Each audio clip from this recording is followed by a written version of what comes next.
Здравейте, приятели, и добре дошли! Днешното видео ще бъде на тема прогнози за Висшата лига. Миналата седмица направихме само за съботния ден, 7 мача бяха, 6 от 7 те хванахме, избягаха само Лиц, които са тази вечер, аз видеото го правя в петък, те са петък вечерта. Ще ги включа в прогнозите, но видеото ще бъде качено след самия матч. Няма да имам време да го обработя, няма да имам време да го кача, ще бъде качено най-вероятно събота преди обяд или след обяд, не съм сигурен, но ще е преди мачовете. Да започваме.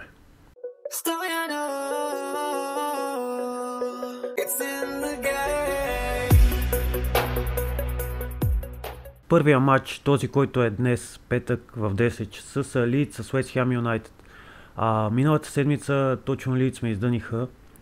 Очаквах да спечелят срещу Бърнли като гости, обаче Бърнли изненада и макар по-слабата си игра, победиха с 2-0. Не успях да гледам матча, видях статистиката, отвсякъде са ги надиграли Лийдс, аз затова много ги харесвам.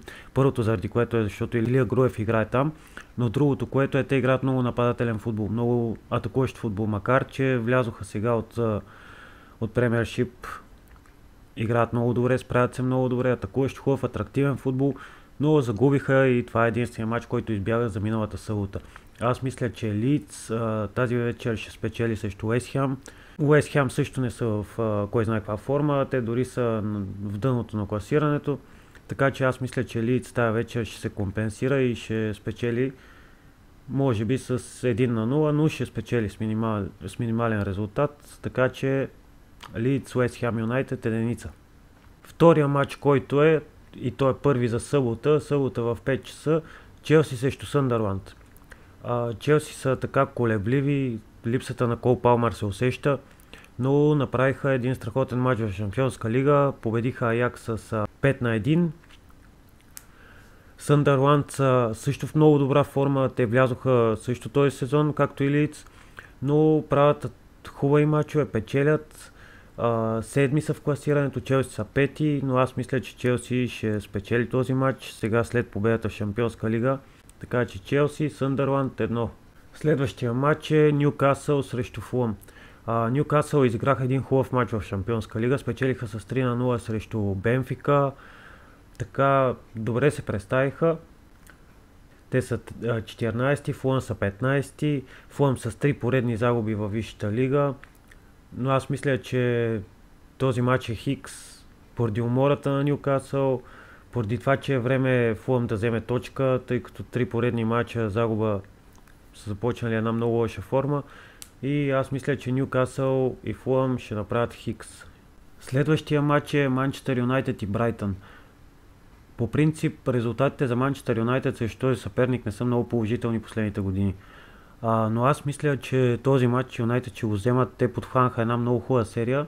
В смисъл серия, силно казвам, но трупат победи вече. Показват амбиции да се върнат в петицата, да се търсят място в Шампионска лига, там където има място. И мисля, че Алморин така навлезе в отбора, явно спечели футболистите, показват една по-добра игра. По принцип срещу Ливърпул играха доста по-слабо от Ливърпул, но взеха 3 точки. Много важна победа.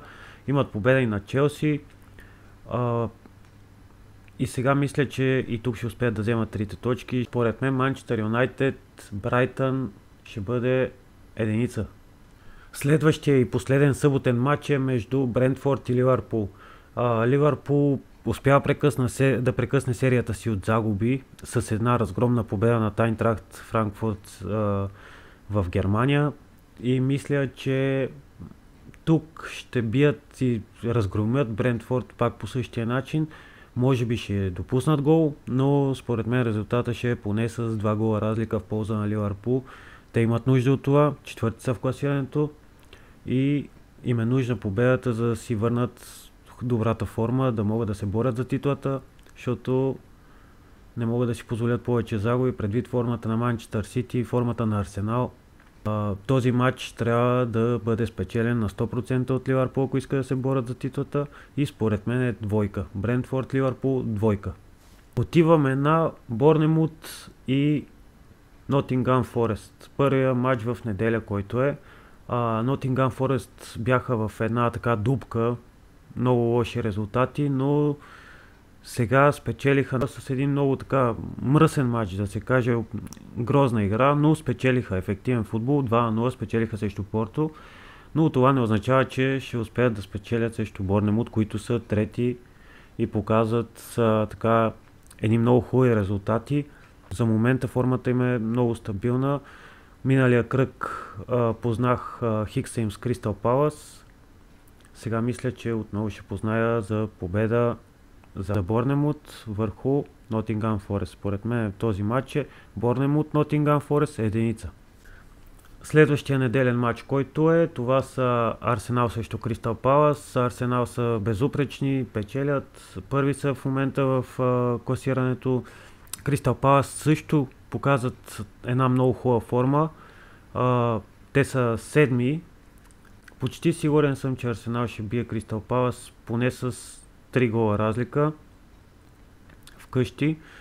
Макар че имаха матч за Шампионска лига срещу Атлетико Мадрид, тежък матч до края на първото по време, така да се каже, или до 50-та минута. След това матчът завърши 4-0. Умората не вярвам да им повлия в този матч и съм сигурен, че Арсенал ще спечели срещу Кристал Палас. Арсенал Кристал Палас с единица. Следващия матч е Астън Вила срещу Манчестър Сити. Астън Вила си оправиха лошия старт, така да се каже. Започнаха да печелят, но не мисля, че имат какъвто и да било шанс срещу голата машина Халанд. Манчестър Сити също си оправиха формата, влязоха в една хубава форма. Холанд бележи всеки матч по един, по два. Той си е голаджия, прекрасна форма за него. Шампионска лига спечелиха матча си и мисля, че Манчестър Сити ще спечели срещу Астън Вила. Астън Вила, Манчестър Сити, двойка. Следващия матч е Увърхемптън срещу Бърнли. Бърнли измъкнаха 3 точки от Лидс, но мисля, че от този матч си тръгнат с една. Двата отбора не показват атрактивен футбол, не ми харесват като игра и мисля, че ще завършат Хикс. Увърхемптън, Бърнли, Хикс. И остават Евертън и Тотнъм.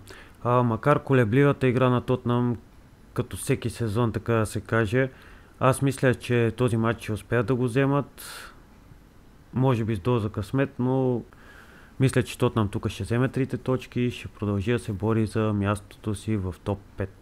Това бяха прогнозите ми за Висшата лига за този кръг. Благодаря ви, че бяхте с мен. Пак казвам, абонирайте се, харесайте, коментирайте, изтискайте палци да фанеме прогнозите. Благодаря ви, че бяхте с мен. До следващия път.